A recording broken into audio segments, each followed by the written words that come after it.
By acknowledging John Einhouse, who's also a big part of this work. So what I'm going to be talking about today is, I guess, just a portion of a pretty simple simulation that we put together to try to inform or estimate the potential effects of regulation changes for yellow perch and walleye in Lake Erie. I'm going to do my best, though, not to make this like a really Lake Erie focused talk, because I think it has pretty broad implications for the rest of the state and walleye and yellow perch in general. So I guess first, why would we even want to change regulations? Well, we don't right now, but the kind of things that we think about on Lake Erie, because it's managed more in the spirit of a commercial fishery, is spawning stock biomass, complying with our international quotas. But other people around the state, I think about maybe trying to restore or enhance populations through regulations, try to distribute harvest among a greater number of individuals or over a greater time frame, enhancing size structure, or sort of the dreaded real or perceived crisis in response to which we have to do something like now.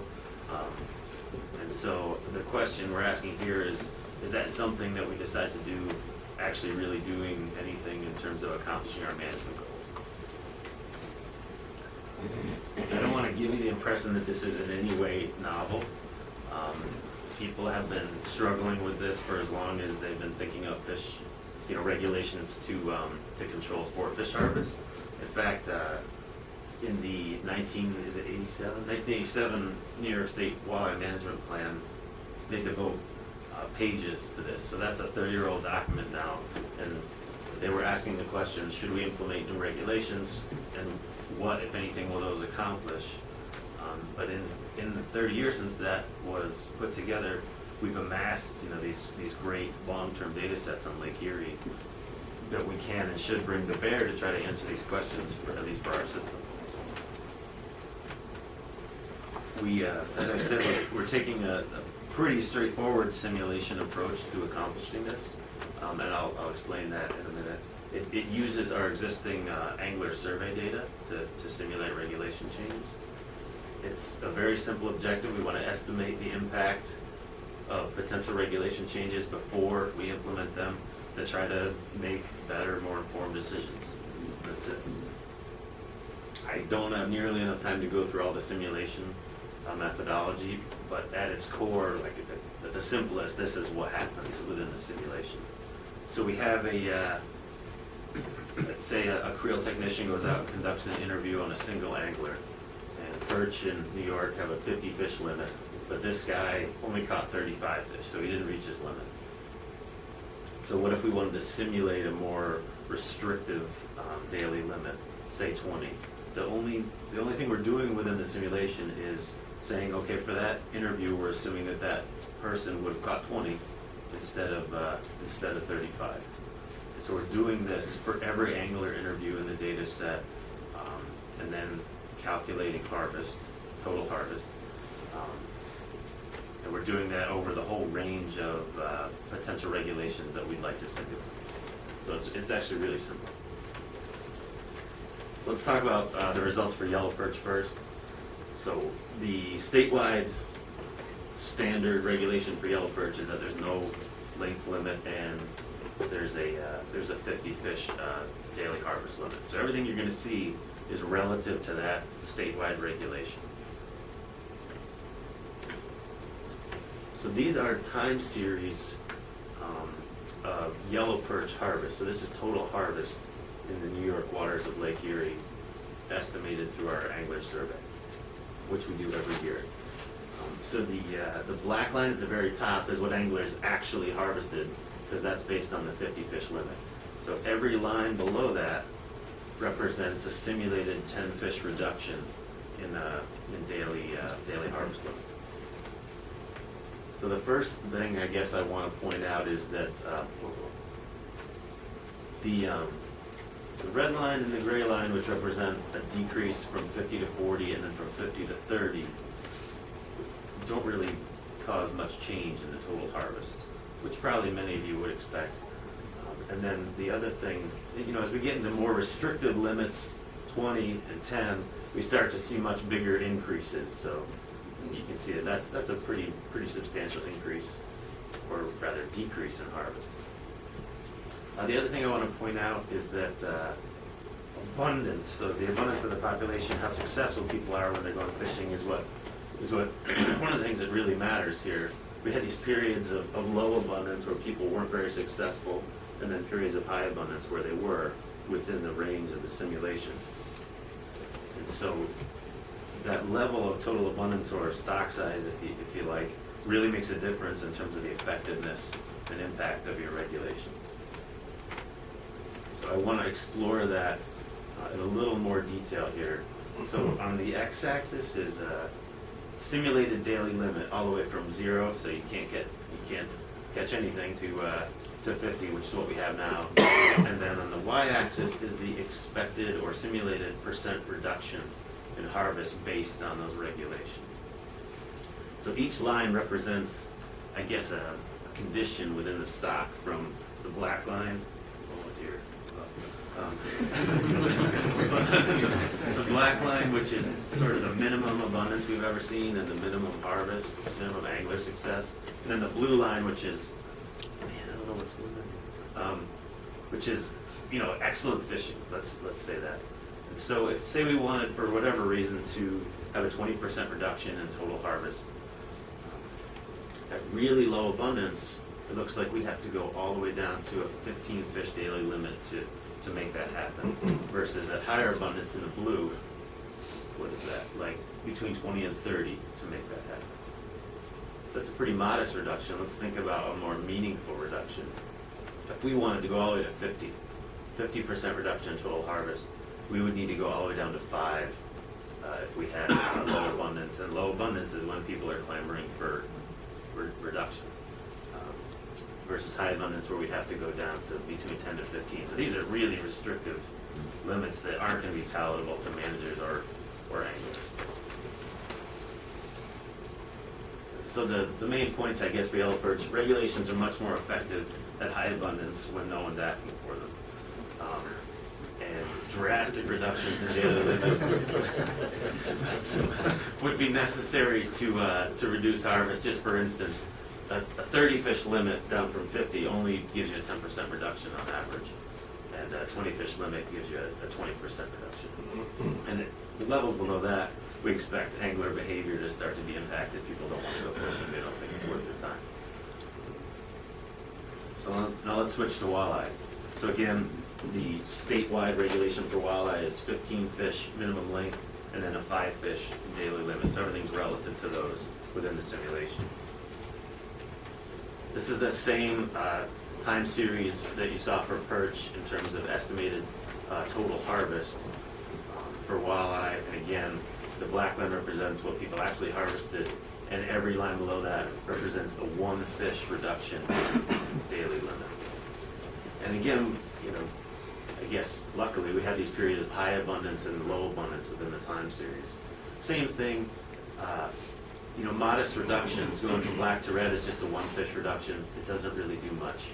And again, it appears that total abundance for walleye also matters, or angler success matters. So again, this is daily limit simulated on the x-axis, and then the % reduction that we would expect on the y-axis for 3 different levels of abundance. So the minimum is the black, and the maximum is blue. I'll go through the same scenarios here. Say we want a 20% reduction in walleye harvest in Lake Erie.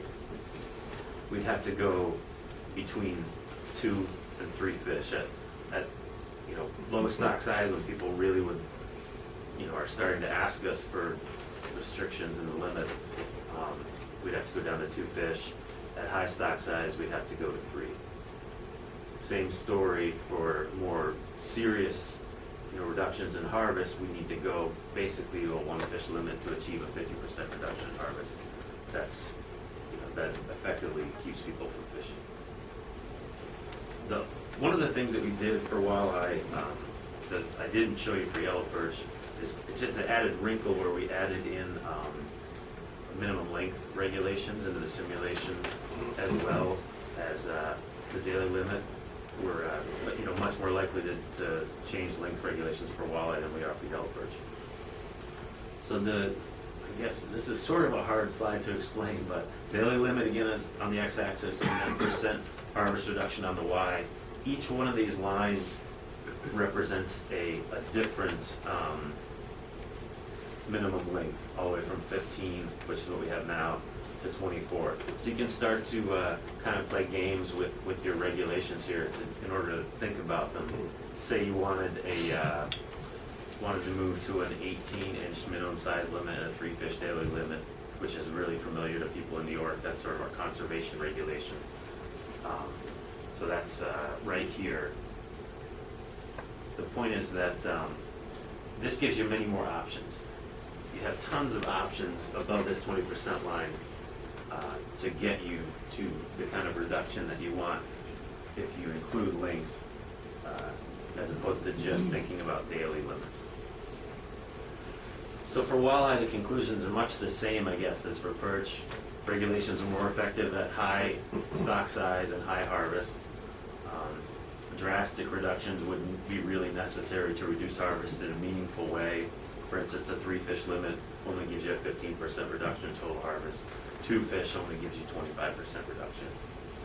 But if you're willing to add minimum length into the mix too, it gives you many more options that will increase effectiveness of regulations and increase flexibility.